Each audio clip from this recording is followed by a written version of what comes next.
Bueno, perfecto. Entonces, comenzamos. Bueno, bienvenidos y bienvenidas a todas las personas que se han conectado con este Zoom.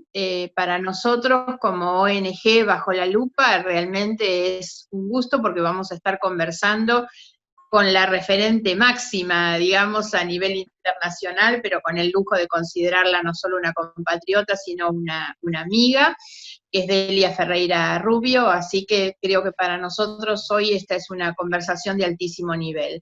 Nuestra ONG Bajo la Lupa se constituyó a fines del 2017, los objetivos son trabajar específicamente los temas vinculados con lo institucional, el funcionamiento del Estado, la defensa de la Constitución Nacional, la justicia y sobre todo la independencia del Poder Judicial, la transparencia y temas de derechos humanos en general. Hemos realizado distintos tipos de actividades y ahora, bueno, también la pandemia y las medidas de aislamiento obligatorias,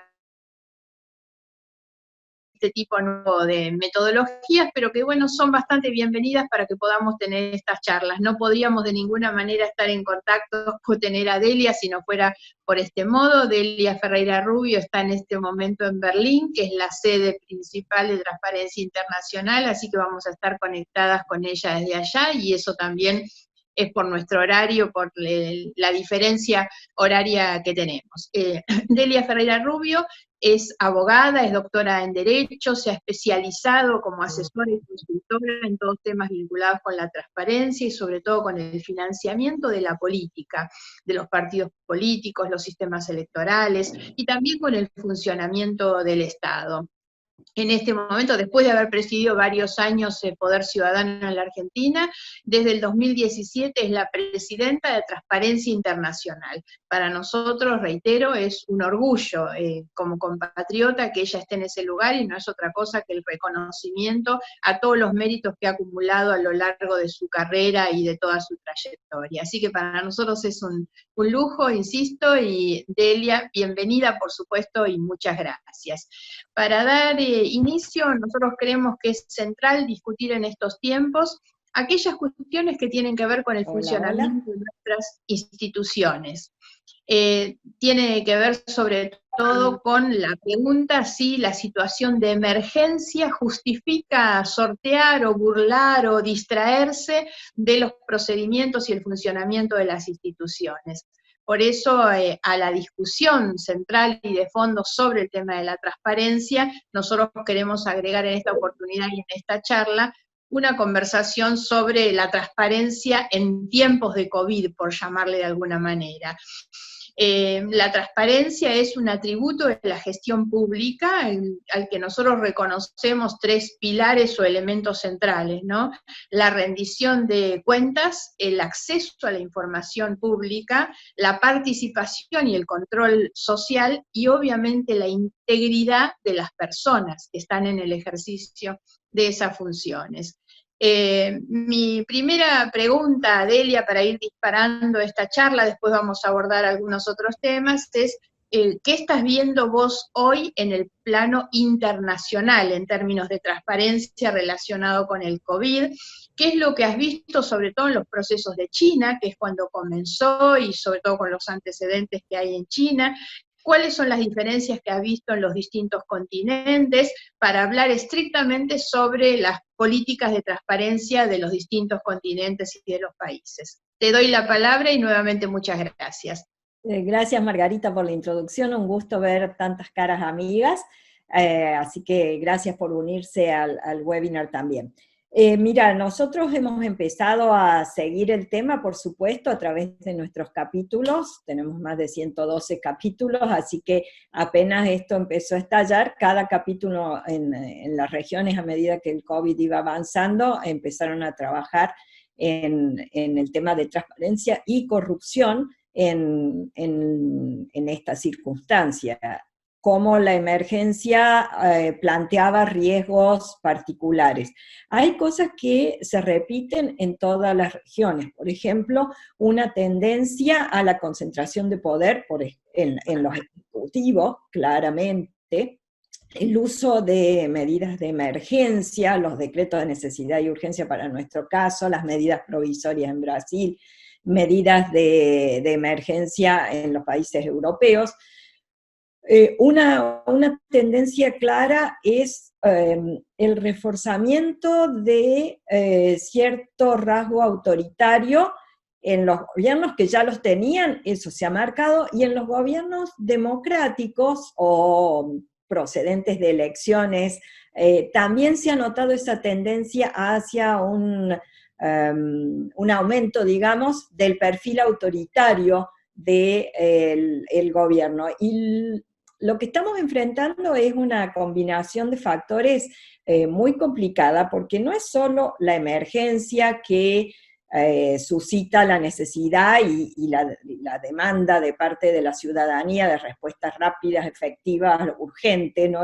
Nada justifica demorar, entonces las restricciones institucionales normales parecieran un obstáculo a la respuesta eficiente, pero esa emergencia va combinada esta vez con el hecho de que la emergencia es global, es decir, no hay algún país en emergencia y el resto del mundo puede ayudar sin estrés, digamos, sino que es un fenómeno que abarca a todo el mundo. Todos los países están sujetos, en mayor o menor medida, a estas demandas. Y el tercer factor de la combinación es el sector salud. Esta es una emergencia esencialmente sanitaria, sin perjuicio de que tiene muchos otros aspectos derivados, el aspecto económico, el aspecto institucional, político, social, incluso en temas de estigmatización, pérdida de confianza interpersonal y demás.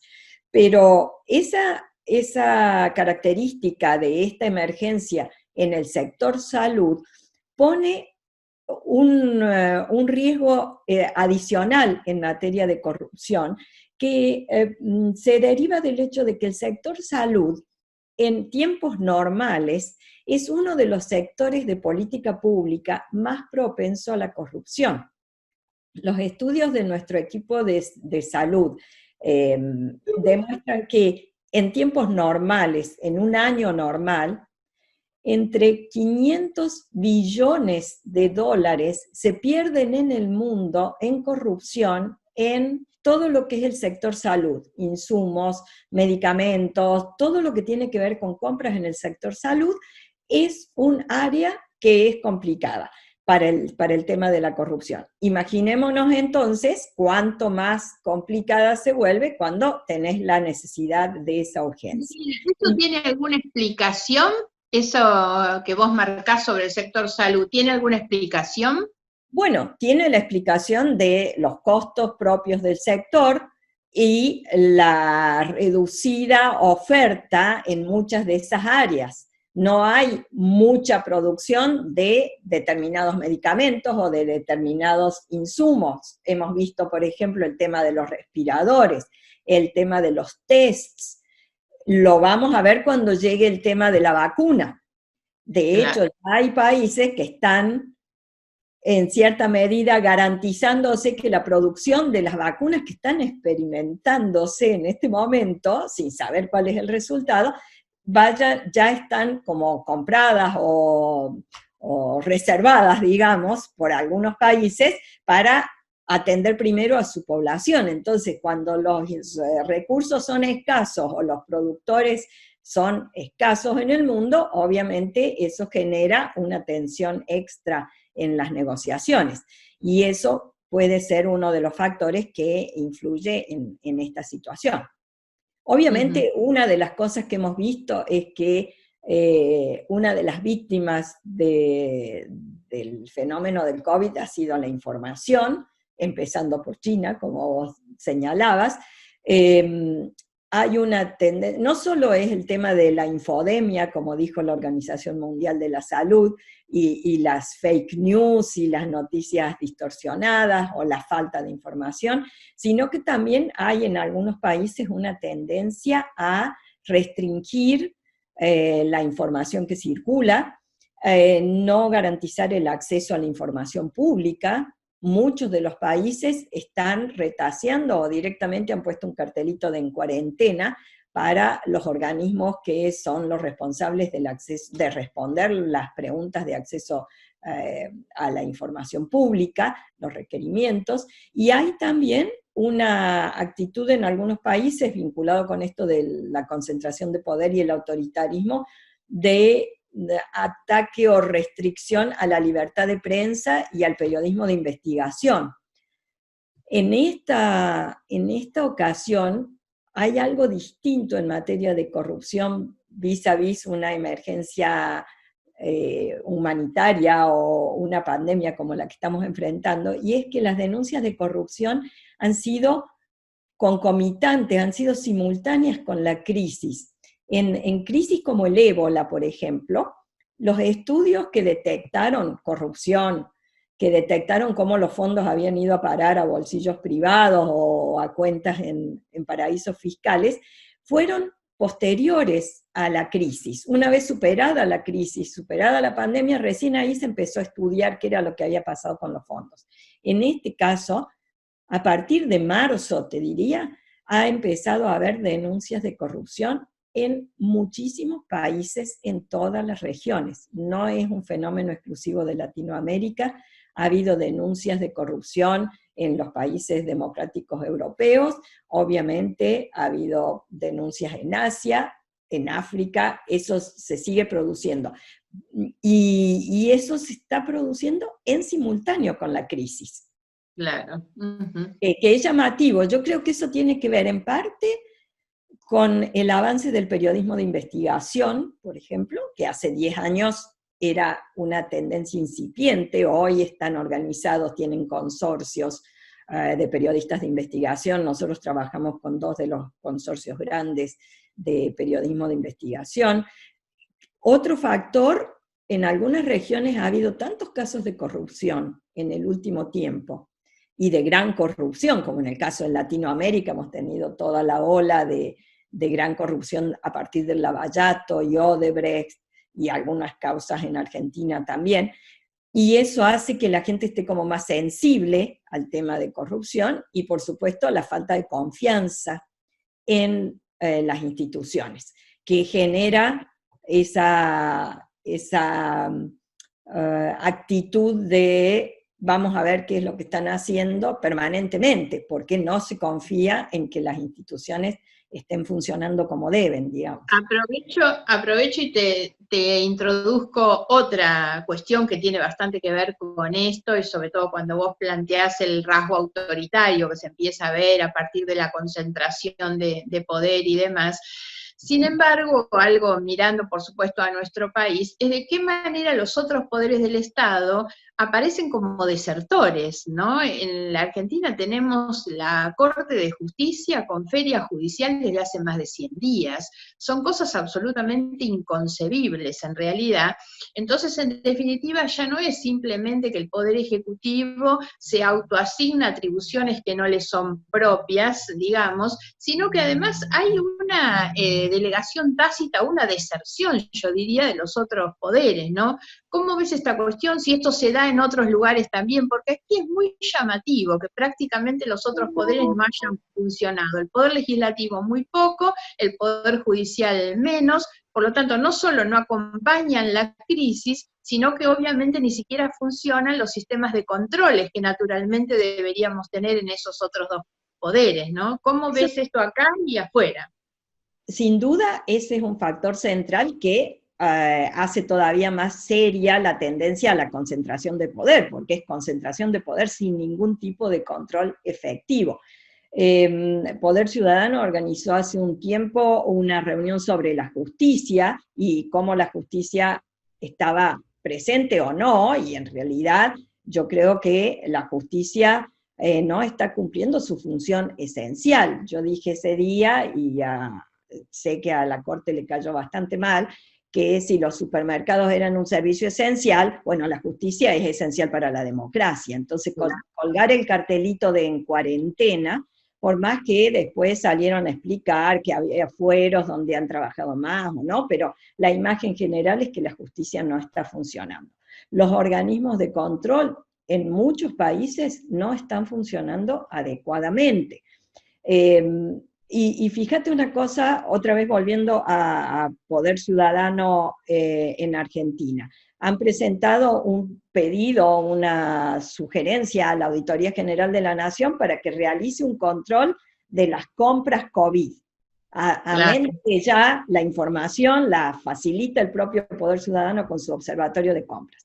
Y en la AGN están discutiendo si pueden ampliar el programa anual de investigaciones que hace la AGN. Entonces, el tema es que para que se cumplan los estándares de respeto del Estado de Derecho, que es uno de los estándares fundamentales en las emergencias, hay que tener también previstos mecanismos de control adecuados a la emergencia. Entonces, si estamos en una cuarentena, están ustedes 115 días encerrados, todo está paralizado, etcétera, etcétera, no veo cuál es el fundamento para decir que no se puede modificar el plan anual de trabajo de una institución del Estado frente a una situación de emergencia total.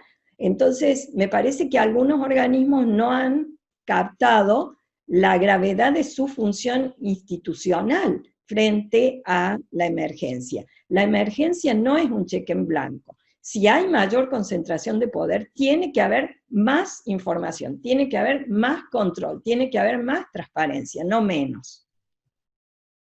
¿Cómo es en otros países, Delia, esto? Mira, El el funcionamiento del poder judicial. Sí, en el tema de los parlamentos, por ejemplo, hubo algunos que aquí en el área de Europa previeron sus mecanismos de funcionamiento antes de entrar en emergencia, ya lo tenían solucionado con sesiones semivirtuales.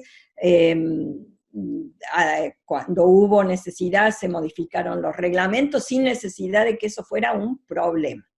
El Parlamento alemán ha seguido funcionando semanalmente, la canciller presta sus informes y funciona, la función parlamentaria sigue existiendo.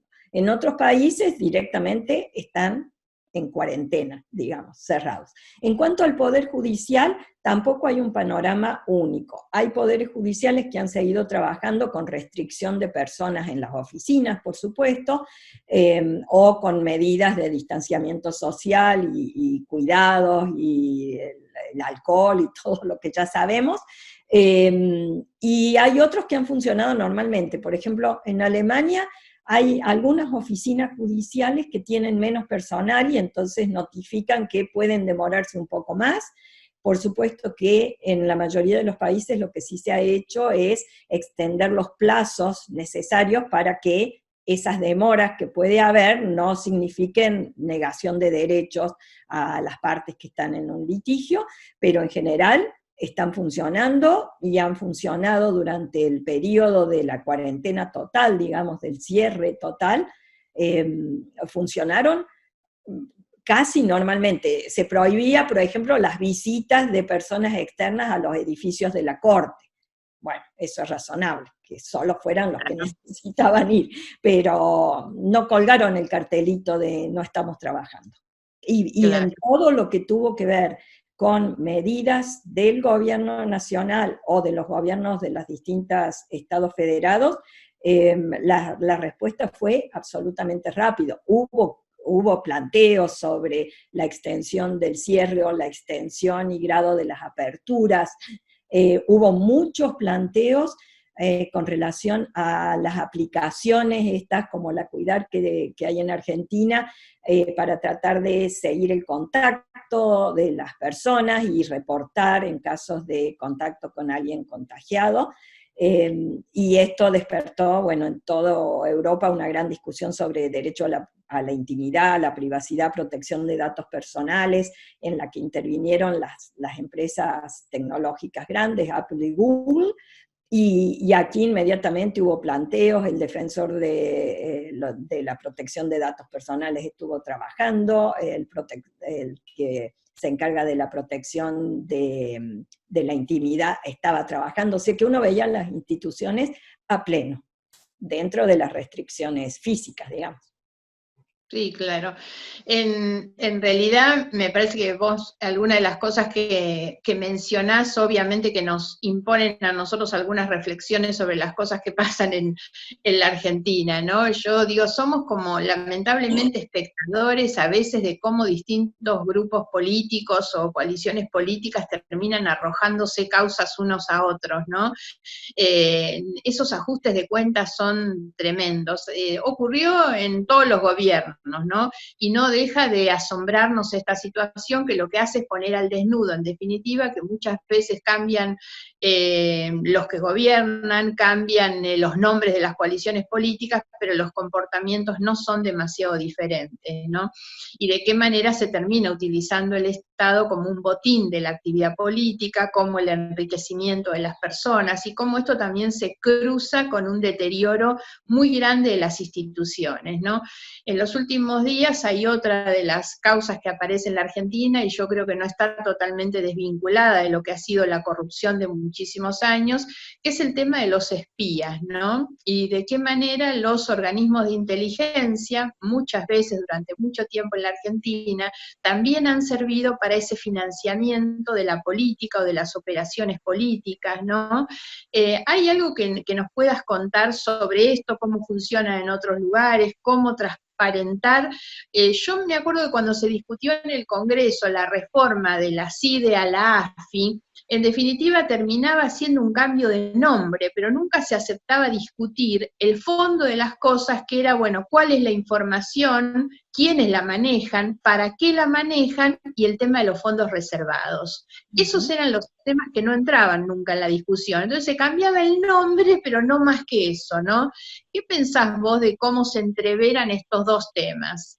Mira, obviamente los organismos de inteligencia existen en todos los países y supongo que no todos son tan transparentes como uno quisiera, pero en muchos países esos organismos están sujetos a control de comisiones parlamentarias que acceden a la información sobre cómo se gasta el presupuesto, en qué se utiliza, quiénes lo reciben y demás. Es decir, que el secreto se guarda en general hacia el público, pero no es que sean organismos exentos de control.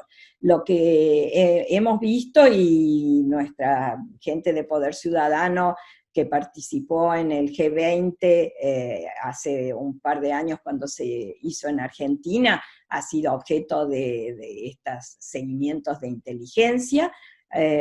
No es el único país donde nos ha pasado, pero nosotros vemos con mucha preocupación el uso de los organismos de inteligencia para hacer inteligencia interior, que está expresamente prohibida en la ley de inteligencia argentina, o sea que ya ni siquiera es una cuestión opinable, es una cuestión de ilegalidad. Y junto con eso lo que hemos visto es al comienzo en el mes de abril más o menos, me acuerdo, el tema del ciberpatrullaje, para, según dijo la ministra de Seguridad, conocer cuál era el estado de ánimo de la población, entonces ciberpatrullaban a los ciudadanos. Después hemos visto cosas peores, como iniciar causas judiciales por las palabras que utilizan los ciudadanos en las redes sociales, creando el peligro de un delito de opinión. Así que me parece que esas tendencias son graves, no son invento de este gobierno, eso hay que decirlo. El ciberpatrullaje lo aplicó la ministra Bullrich, que ahora se llena la boca o se rasga las vestiduras porque el gobierno del presidente Fernández está usando el mismo mecanismo. Entonces, como vos decías, hay cosas que se repiten sin importar el color político de quien se trate, de quien esté en el poder de turno. Y eso es lo que justifica que algunas entidades como Poder Ciudadano, como otras entidades que en el mundo nos dedicamos a la protección de la transparencia, la integridad y la lucha contra la corrupción, nunca seamos bien vistas por los gobiernos, porque nosotros seguimos defendiendo los mismos valores y no importa quién esté de turno en la función gubernamental. Entonces no les caemos bien a ninguno. Exactamente, eso es lo que importa, ¿no? No cambiar el estándar, digamos, a partir del cual uno mira las cosas, y las que están mal cuando las hace uno, si las repite el otro, son exactamente igual de malas, ¿no? Y eso es lo que hemos visto, lamentablemente en la Argentina, y creo que esa es la diferencia cuando se habla de hechos de corrupción a cuando se habla de un sistema realmente muy corrompido. Con lo que ocurrió al comienzo de la pandemia, con el tema de las compras, vimos una similitud casi de comportamientos en la compra de los barbijos en el gobierno de la ciudad y la compra de los alimentos en el gobierno nacional, ¿no? ¿Cómo viste vos este tema, en particular sobre todo? Porque naturalmente que la corrupción siempre, las contrataciones con sobreprecios generan siempre una indignación social. Ahora, ¿no debería esto generar una mayor indignación social? Igual después voy a ir a preguntarte un poquito sobre las reacciones de la sociedad, que nunca son al menos lo que nosotros esperaríamos. Aprovecho también para agradecer y destacar la presencia de Pablo Secchi, director de Poder Ciudadano, que está conectado con nosotros también. Mira, lo que hemos visto, y era claro que el problema central de corrupción se iba a plantear en las contrataciones públicas, a punto tal que la mayoría de nuestros capítulos, cuando empezaban las crisis en sus respectivos países o regiones, comenzaron a hacer recomendaciones como para decir cómo tratamos de evitar que esto suceda. Y en los capítulos de Latinoamérica, los 13 capítulos al comienzo de abril, hicieron una serie de recomendaciones para evitar o prevenir lo que podía suceder. El tema de las contrataciones públicas ha sido problemático en todos los países, y a esta altura te diría que tenemos denuncias en todos los países donde ha habido compras que tenían que ver con el COVID-19. El tema de los sobreprecios es un problema. Algunos lo justifican diciendo, bueno, está todo el mundo literalmente comprando las mismas cosas al mismo momento en un mercado que no es tampoco que tiene sus restricciones, digamos. Pero eso no justifica un aumento de 300, 400, 500 o 1000% sobre los precios que se están pagando. Este ha sido Además, siempre hay que mirar quiénes son los beneficiarios de las compras, pues la otra clave está ahí, ¿no? Un tema es el sobreprecio. Otro tema que hemos visto reiteradamente es el tema de los conflictos de interés. Claro. Es decir, funcionarios que en algunos países renuncian un día y a la semana siguiente están siendo proveedores del Estado. En otros países siguen teniendo el cargo público y actúan encubiertamente como proveedores del Estado a través de alguna firma fantasma. Los conflictos de interés han sido claves. Otro problema en compras públicas ha sido la incorporación de proveedores que no son proveedores habituales o no estaban en el registro de proveedores del Estado. Y entonces no se han realizado las debidas investigaciones para saber la capacidad de estos proveedores de proveer realmente esos insumos. Y entonces tenía gente que, por ejemplo, comercializaba zapatillas y de repente se presentaba o obtenía una licitación. Licitación en el mejor de los casos, se presentaba en una invitación para oferta directa para vender respiradores. Y esto ha generado que o se entregan productos falsos o no se entregan y demás. Otra característica que ha habido y que ha dado lugar a riesgos de corrupción altísima son los pagos por adelanto. El pago adelantado de las contrataciones, y cuando el Estado contrata por millones de dólares, ha sido una característica que se ha repetido en muchos países. No solo se daba una especie de adelanto, en algunos casos se ha pagado la totalidad del contrato, y por supuesto que eso llamativamente iba acompañado de que se habían olvidado de poner en el contrato las cláusulas de sanción por no entrega del material, por entrega de material fallado o por entrega del material fuera de tiempo. Claro. Así que es una combinación de circunstancias. En algunos países donde se ha aplicado la compra digitalizada, digamos, de materiales, hay una posibilidad mayor de control. El tema es que no todos los países tienen portales de compra digital, y no es el momento ahora de implementar un portal de semejante volumen en medio de la crisis, o sea que los que no lo tienen no lo pueden aplicar, y algunos que lo tienen han decidido que no era necesario usarlo y que en todo caso se podía justificar ir a la compra tradicional vía papelería, y en muchísimos casos sin siquiera respetar los mínimos parámetros de esas compras. Entonces, hemos visto compañías que aparecían de la nada y eran invitadas a participar en una oferta y después ganaban una licitación y no podían cumplir o tenían algún conflicto. Yo creo que vamos a descubrir muchas más cosas en materia de corrupción. Una preocupación que hay en algunas regiones tiene que ver con el tema de las donaciones que están recibiendo los estados, o directamente las ayudas por parte de organismos multilaterales.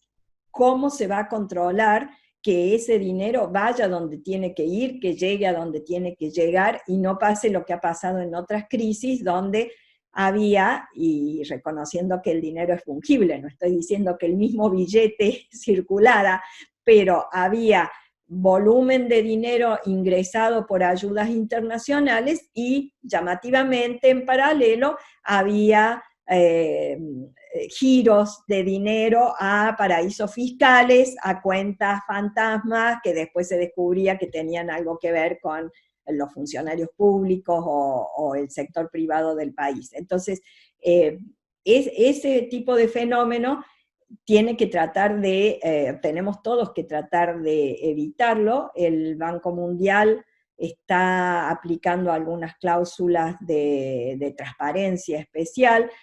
Nosotros con otras organizaciones internacionales hemos trabajado con el Fondo Monetario Internacional para que se auditen y se controlen los fondos que se vayan a entregar, y se están entregando fondos muy importantes.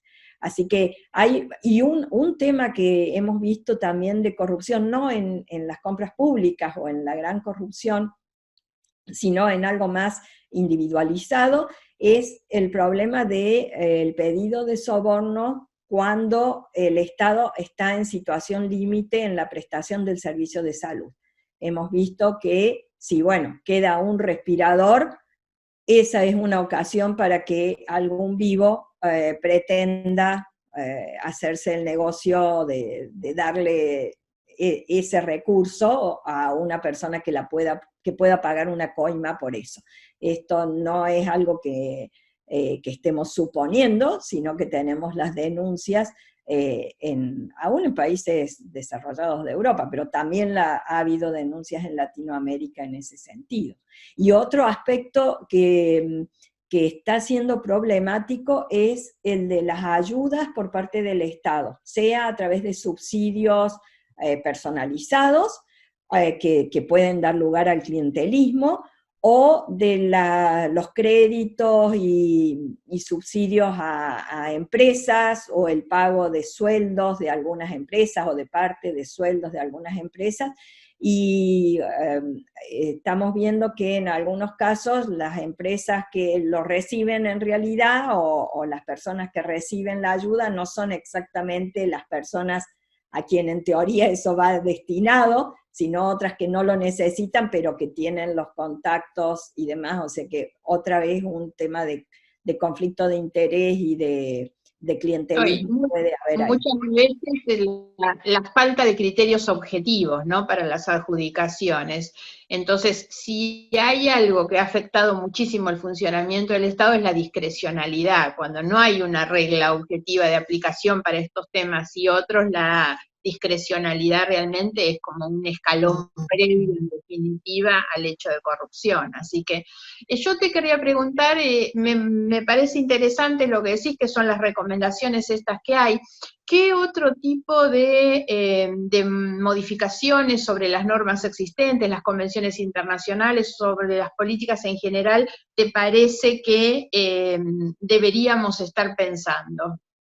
Mira, yo creo que para el momento, para tratar de evitar la corrupción, de prevenirla y de lo que hay es suficiente en esta situación. Obviamente, en el futuro Lo que nos creo pasa es que el problema no es la falta de normas, sino el que... incumplimiento de las normas que existen. Exactamente, o sea, la infraestructura normativa está disponible. En el futuro, me parece que tanto en el sector compliance del sector privado como en el sector público, habría que avanzar en generar, así como se han generado mecanismos excepcionales para no seguir el proceso de licitación normal y habitual, y hay posibilidad, si existe una urgencia, de que el Estado compre o contrate por otras vías excepcionales, también hay que habilitar claramente que esas vías excepcionales van a ir acompañadas de controles excepcionales, para no tener el problema que decíamos de la Auditoría General de la Nación. Por ejemplo, en Perú la auditoría, la Contraloría, aplica un mecanismo que llama de control concomitante, que es no esperar a la finalización del contrato, a la finalización de la obra, sino ir siguiendo el proceso paso a paso y levantar la bandera o poner la luz roja cuando hace falta en el momento oportuno para poder evitar que el daño sea mayor. Eso se puede hacer porque está regulado. Si no está regulado, nos encontramos con respuestas como, bueno, el plan es anual y pase lo que pase, el plan es anual. Así que me parece que ahí habría que aprovechar la ocasión para ajustar un poco las cuerdas y tener también procedimientos de control excepcional. Uh-huh. Una pregunta que tiene bastante que ver con esto, lo que siempre hemos visto es de qué manera hay una economía del delito que es la que permite, facilita el delito, ¿no? Me refiero sobre todo a los temas de lavado de dinero, la existencia de paraísos fiscales. Si no hubiera cuevas donde esconder fácilmente la plata, los delitos disminuirían notablemente. ¿Cuáles son los avances que a nivel internacional vos crees que han habido, sobre todo en el sistema financiero? ¿De qué manera esos controles han ido mejorando? Los países que antes eran claramente los países donde se terminaba llevando la plata, la conformación de sociedades, de las empresas offshore y demás. ¿Cómo ves que está hoy funcionando ese sistema internacional? Mira, el sistema ha ido avanzando lentamente, sigue teniendo grandes problemas. La transparencia en el beneficiario final, en el dueño real de compañías o cuentas, es un tema central, y en eso está trabajando la sociedad civil y organismos como la OCDE o el mecanismo del Gafi, para tratar de eliminar eso. En el COVID ha habido una decisión interesante por parte de algunos países que tiene que ver con esto, empezando por Dinamarca y después lo siguieron Francia y Polonia, diciendo claramente, cuando han creado mecanismos de crédito fiscales o beneficios impositivos para las empresas que estaban sufriendo la crisis económica a raíz del COVID, dijeron expresamente que aquellas empresas o compañías que tuvieran su sede en paraísos fiscales, aunque estuvieran operando en estos países, no eran sujetos que pudiera recibir estos beneficios. Es decir, los beneficios iban para las empresas que trabajaban ahí, pero que no operaban con paraísos fiscales. El mensaje es muy importante. Obviamente, en la discusión aquí en la OCDE y en el foro de Davos ha sido, bueno, no tenemos una lista oficial de qué es un paraíso fiscal. Entonces, esto también está sujeto a interpretación legal, y seguramente las compañías van a tratar de usar esos argumentos legales para no verse perjudicados en estos casos. Sin embargo, es una señal importante que los países pueden dar en este sentido. El tema del lavado de dinero también se ha visto en alguna de estas contrataciones de COVID.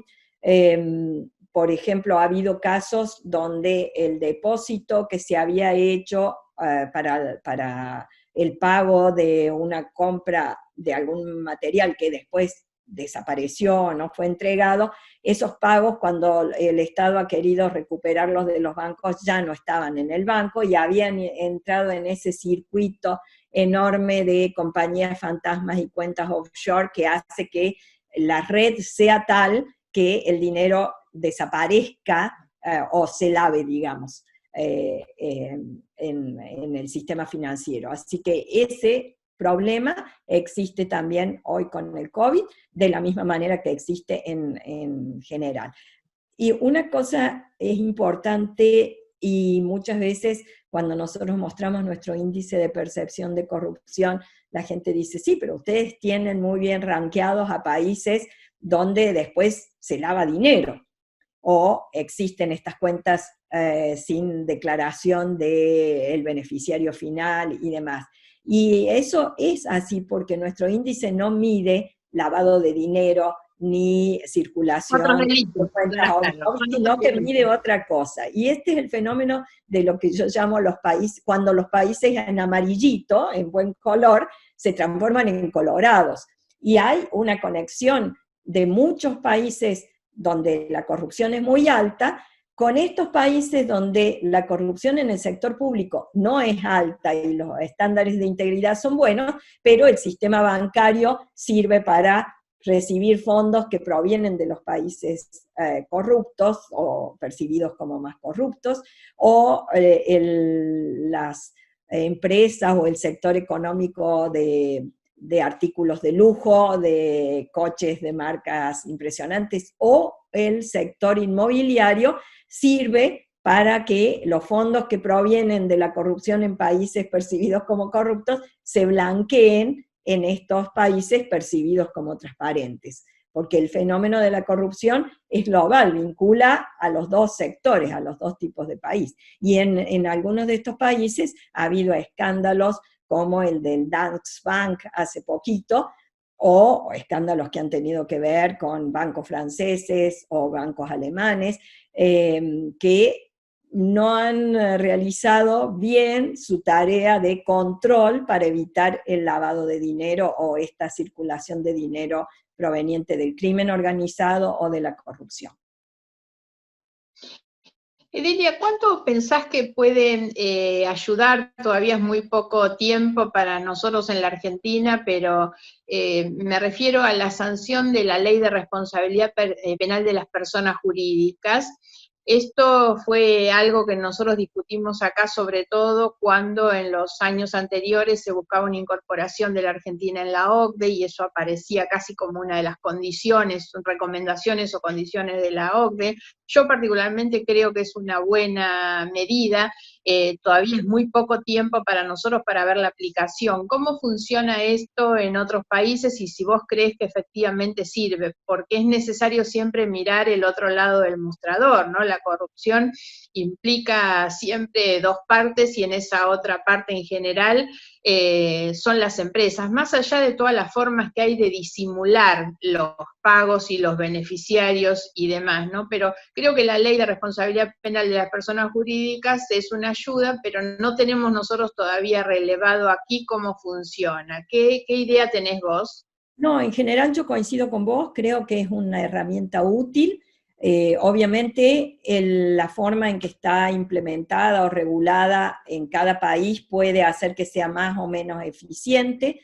Lo que debería funcionar es que no cualquier código de ética o sistema de integridad de una empresa con un tilde de la lista de supermercados sea suficiente para excusar a la empresa de sus responsabilidades. Ese es un riesgo que se corre, porque yo puedo tener el mejor código de ética y puedo tener mi oficial de compliance y sin embargo tener montado eso decorativamente y operar con otro mecanismo. Entonces, en la medida en que nos lo tomemos en serio, creo que es un avance. En otros países ha sido importante y no todos los países aplican las sanciones severas a las empresas, pero hay muchos países que han avanzado. Todos los países de la OCDE tienen estos mecanismos y sancionan no solo la corrupción local, sino muchos de ellos cumplen adecuadamente la convención de la OCDE de sanción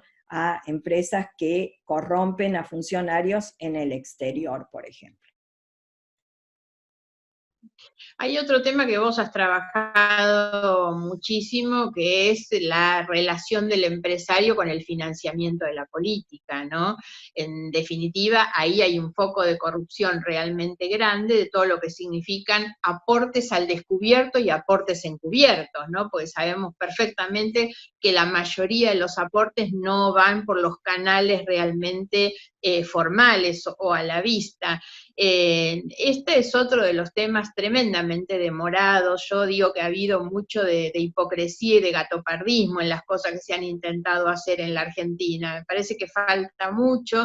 ¿Cuáles serían las recomendaciones que vos darías? Pienso que vas a decir que no debe haber financiamiento privado y esa sería una forma. Yo creo que de todos modos el financiamiento encubierto es más grande que el otro, ¿no?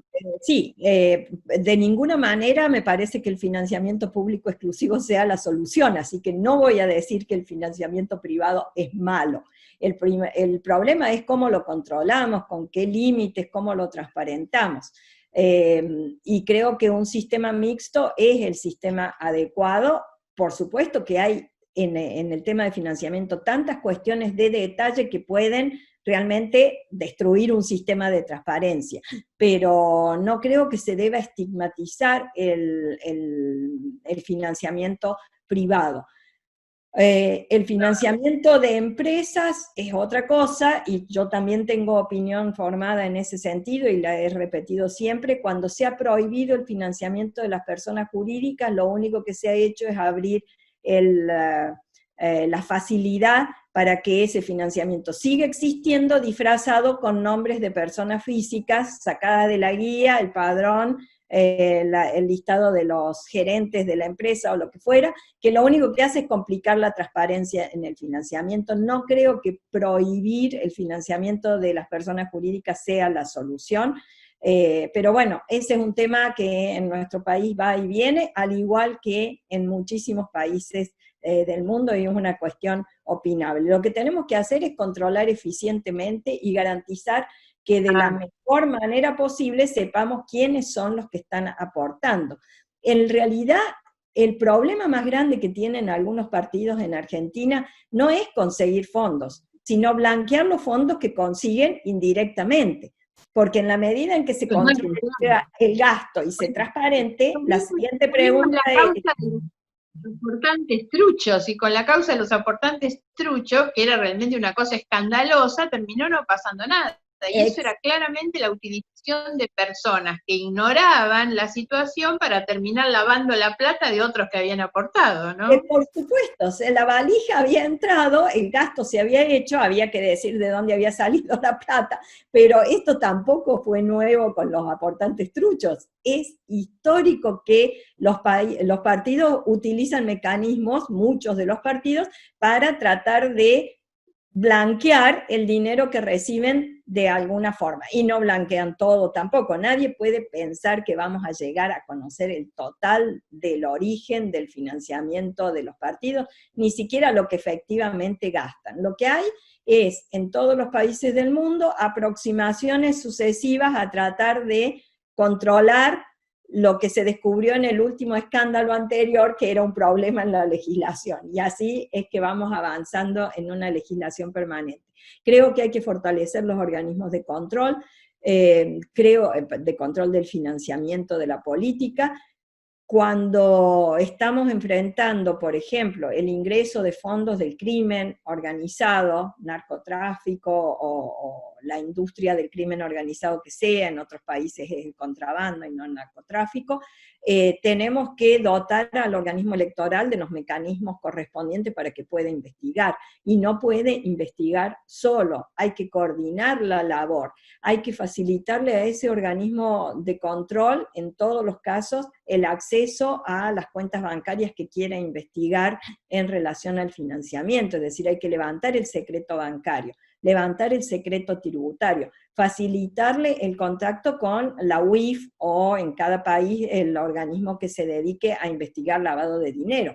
porque sin esa coordinación institucional, la sofisticación del financiamiento de la política en muchos países es muy difícil de desarmar por un organismo electoral que no tenga los recursos tecnológicos y humanos para enfrentar el problema que tiene que enfrentar y tratar de brindarle a la ciudadanía la mayor información posible para saber quién está detrás de los candidatos, porque como todos sabemos, la importancia de ese tema no se agota el día de la elección, ni en la campaña, ni quién financió la campaña, y terminamos porque ya están todos electos. Este tema del financiamiento sigue siendo importante durante toda la gestión de gobierno, para saber si las decisiones que se toman son decisiones basadas en el bien común o en la necesidad, o si son pago de favores de la campaña.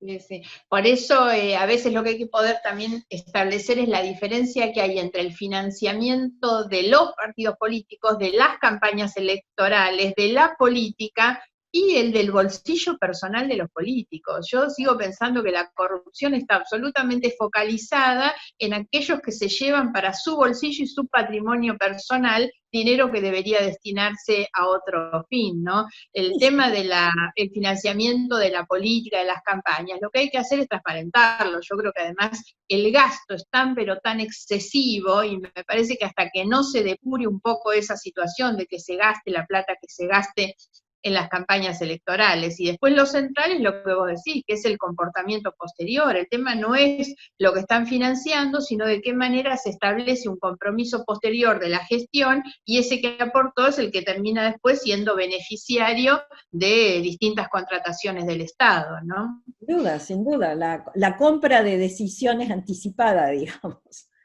Claro, exactamente, y esas son las cosas que lamentablemente vemos repetirse, y como dije al comienzo, repetirse como parte de un sistema, ¿no? Que creo que sinceramente es lo más complicado, que son los sistemas Ahora, en si nosotros miramos Argentina, desde que empezamos muchos de nosotros a estudiar este tema hasta ahora, es cierto que se ha avanzado lentamente, pero se ha avanzado mucho. En los años 80, los balances de los partidos se publicaban 4 o 5 años después de terminada una elección, y se publicaban en la segunda sección del boletín oficial, ni siquiera en la que todos podían acceder fácilmente, digamos. Acuérdense que el boletín oficial tampoco se publicaba online, sino que había que ir y comprar el papel, y el formato de aquellos balances era ingresos 100, gastos 100, saldo 0, firma del contador, no estoy exagerando, tengo los facsímiles, firma del contador, firma del juez, y acá se ha terminado todo. Desde eso a lo que tenemos hoy, cuando 10 días antes de una elección los partidos tienen que reportar lo que han gastado y lo que esperan gastar, y quién ha donado con su número de identidad y demás. Todo eso en lo que hemos ido avanzando, y muchos, vos y muchos de nosotros hemos ayudado, y Poder Ciudadano ha estado en este tema desde siempre, han contribuido a que hoy tengamos mayor información. Y el periodismo ya sabe que esa información va a estar y que esa información es útil, y la buscan. Años era imposible encontrar un periodista que quisiera reflejar algo de esto, porque tampoco había información sustanciosa para transmitirle a la ciudadanía. Hoy la hay, hoy se puede saber quiénes son los que financian, o si han financiado además, o si aparecen. Recuerdo en alguna elección presidencial hace muy poco, donde a pesar de que no hay donaciones anónimas, uno de los candidatos decía en su reporte con firma que el origen de la donación era NN. Y eso estaba escrito y presentado en la justicia. Entonces, si no tuviéramos esos mecanismos de transparencia, ni vos, ni yo, ni los periodistas de investigación hubiéramos podido ver semejante cosa, y hubiéramos podido poner el grito en el cielo para decir, señores, no nos tomen el pelo. Sí, el cambio, digamos, pensando en los 80, como vos decís, es por un lado la exorbitancia de las sumas de las que estamos hablando, sinceramente. A mí no deja de alarmarme cuando escucho las cifras del dinero que se gasta en las campañas electorales, ¿no? Las cifras que constituyen el patrimonio de los funcionarios públicos, imposibles de justificar y de explicar. Esas son diferencias con los 80, en realidad. Yo no politizo la cuestión, pero Alfonsín se murió en el mismo departamento que tenía cuando asumió la presidencia de la Nación. Entonces, hay algunos elementos que me parece que han cambiado. Y con esto voy a mi última consulta para liberarte en el tiempo que habíamos quedado, que es un poco cómo se ve, siempre me gusta preguntarte más de lo que pasa afuera de la Argentina que acá, porque acá todos tenemos nuestro propio análisis, ¿no? Pero cómo se visualiza el compromiso de la sociedad, cómo promover, incentivar mayores mecanismos de participación social y de control social. Algo que te iba a preguntar antes, lo relaciono con esto, que es la diferencia que hay cuando hablamos de gobiernos nacionales a gobiernos locales.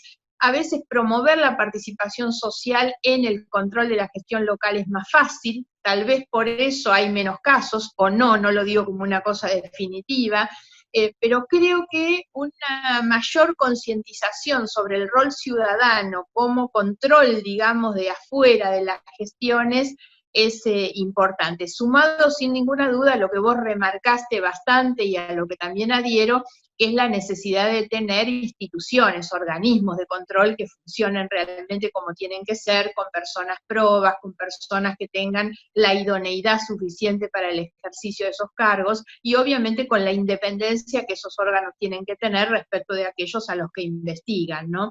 Pero, ¿cómo ves vos el rol de la sociedad, la ciudadanía? ¿Cuánto la ciudadanía se conmueve? ¿Qué cosas más podemos hacer frente al tema de la corrupción, o pongámoslo en términos positivos, al tema de la transparencia y promover mecanismos de mayor transparencia? Y sin duda, además de las instituciones y de tener una buena infraestructura normativa y de integridad y transparencia, es muy importante generar la demanda de transparencia por parte de la ciudadanía. Eso incluye una conciencia sobre el tema cuando hay que votar y elegir a candidatos, y también una actitud permanente de control y de exigencia respecto a qué calidad de gestión pública necesitamos. Lo que se ve generalmente es la reacción de repudio cuando surge un escándalo de corrupción, o cuando la corrupción causa ostensiblemente o afecta la vida de las personas, como ha pasado en muchos países del mundo y en nuestro país también. De manera más directa o más indirecta, siempre la ciudadanía, la sociedad termina siendo la víctima en los delitos de corrupción. Sin duda alguna. Siempre la víctima somos nosotros, los ciudadanos de a pie. Esa es la víctima de la corrupción. Y ese es el mecanismo o lo que necesitamos hacer o remarcar para que la ciudadanía participe activamente. Obviamente participa más cuando hay un escándalo público y entonces genera indignación. En algunas sociedades, en algunos países, la ciudadanía acompaña más el trabajo de las ONGs en materia de transparencia, algunas incluso con mecanismos más o menos institucionalizados como son los pactos de integridad, por ejemplo, que permiten a los ciudadanos participar a través de organizaciones de la sociedad civil o a través directamente del ciudadano en el control de la ejecución de obras públicas o de la ejecución de algunas contrataciones públicas. Eso nosotros lo estamos aplicando en 11 países de Europa en este momento, con financiamiento de la Comunidad Europea, en programas de infraestructura grande hasta un caso que a mí me gusta citar, que es el de un yacimiento arqueológico en Italia, donde los ciudadanos del lugar, del pequeño pueblo donde está ese yacimiento arqueológico, han seguido las obras de excavación y preparación reparación para la exposición de eso, para que los fondos que la Comunidad Europea le ha dado al Estado no terminen en el bolsillo del alcalde local o de algún otro funcionario. Entonces, hay mecanismos que permiten el control y obviamente lo que hay que garantizar es que haya, por ejemplo, canales a través de los cuales, de forma segura, las personas que conocen de casos de corrupción puedan denunciarlas sin exponerse a represalias. Nosotros en más de 70 países tenemos los centros ALAC, en Argentina también hay uno en Poder Ciudadano, que son centros de asesoramiento para aquellos que quieran elevar denuncias de casos de corrupción, para orientarlos y acompañarlos en esas denuncias. Y en muchos países estos ALAC, estos centros de asistencia legal anticorrupción, han trabajado o siguen trabajando en contacto con el Ministerio Público Fiscal de los respectivos estados para hacer llegar las denuncias sin que la persona se vea expuesta a represalias. Estos mecanismos facilitan. Nosotros tenemos un déficit importante, pues nosotros tenemos sistema de protección de imputados, de arrepentidos, de testigos, y no tenemos un sistema de protección de denunciantes. Exactamente, y tampoco hay canales muy efectivos para hacer llegar esas denuncias con el respeto del anonimato, digamos, de quien hace la denuncia, más allá de si se trata de una causa judicial o no. Los mecanismos que vos mencionabas ya son mecanismos pensados para los procesos judiciales, han sido muy útiles en los casos de la gran corrupción, el Lavallato y demás. Y volviendo a lo de la ciudadanía, en muchos de los casos de gran corrupción, tanto en Asia como en América Latina, lo que hemos visto es que el Poder Judicial se ha visto más seguro y respaldado, digamos, cuando ha tenido que enfrentar a poderosos del sector económico y del sector político en la investigación de estos casos. Cuando la ciudadanía está y manifiesta su apoyo a las instituciones encargadas, eso contribuye a que estas instituciones presten mejor su servicio de justicia. Así que esa es otra contribución que los ciudadanos tenemos que hacer y tenemos que canalizar, digamos. Bueno, Delia Ferreira Rubio, presidenta de Transparencia Internacional, hemos tenido una charla más que útil, por supuesto, así que te agradecemos y como siempre nuestro reconocimiento por la tarea enorme que estás haciendo hoy en Transparencia Internacional como le hiciste antes aquí en la Argentina. Así que te mando un beso grande, una buena estadía para terminar estos tiempos allá en Berlín, que disfrutes del verano alemán, así que te deseamos lo mejor desde aquí. Mucha fuerza y muchas gracias. Muchas gracias, Margarita, y a todos los que han participado. Ha sido un gusto verlos, aunque sea en fotitos chiquitas. Mucha suerte para ustedes, espero que la cuarentena termine pronto. Un abrazo. Bien. Gracias, Delia.